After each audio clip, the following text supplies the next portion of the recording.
Hi friends, అందరికీ నమస్కారం.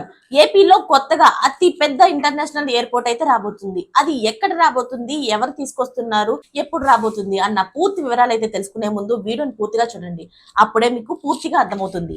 అదే విధంగా చాలా మంది సబ్స్క్రైబ్ చేసుకోకుండా వీడియోని చూస్తున్నారు. దయచేసి సబ్స్క్రైబ్ చేసుకోండి. ఇక లేట్ చేయకుండా అయితే వీడియోలోకి వెళ్ళిపోదాం. ఆంధ్రప్రదేశ్ ప్రభుత్వం రాజధాని అయిన అమరావతి కోసం రెండో దశ భూసేకరణకు ప్రతిపాదనలు సిద్ధం చేస్తుంది. ప్రస్తుతం రాజధానిలోని భూమికి సంబంధించి వివిధ అవసరాలు పోగా 2000 ఎకరాలు ఉందట. అదే సమయంలో భూముల కోసం వివిధ సంస్థల నుంచి వినతులు వస్తుండటంతో రెండో దశ భూసేకరణ పైన ప్రభుత్వం ఫోకస్ పెట్టింది.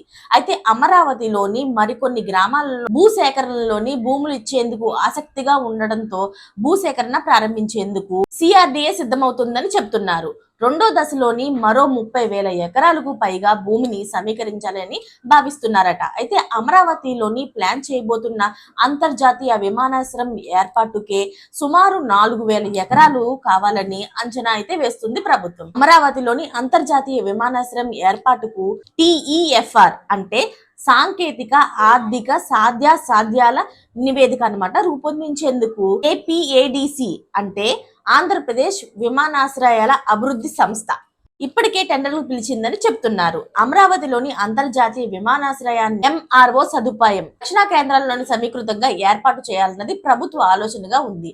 అయితే ఈ అంతర్జాతీయ విమానాశ్రయానికి దాదాపుగా 4,000 ఎకరాలు కావాలని అంచనా వేస్తుండగా ఈ ప్రాజెక్ట్ కు చేపట్టేందుకు ఒక ప్రముఖ సంస్థ ఇప్పటికే ఆసక్తికరంగా ఉన్నట్లు తెలుస్తుంది. ఫ్రెండ్స్, అయితే మీకు ఇప్పుడు తెలిసింది కదా ఆ అంతర్జాతీయ విమానాశ్రయం ఎక్కడొస్తుంది అనేది. ఇలాంటి మరిన్ని లేటెస్ట్ అప్డేట్స్ కోసం ఛానల్ అయితే సబ్స్క్రైబ్ చేసుకోండి. Thanks for watching friends.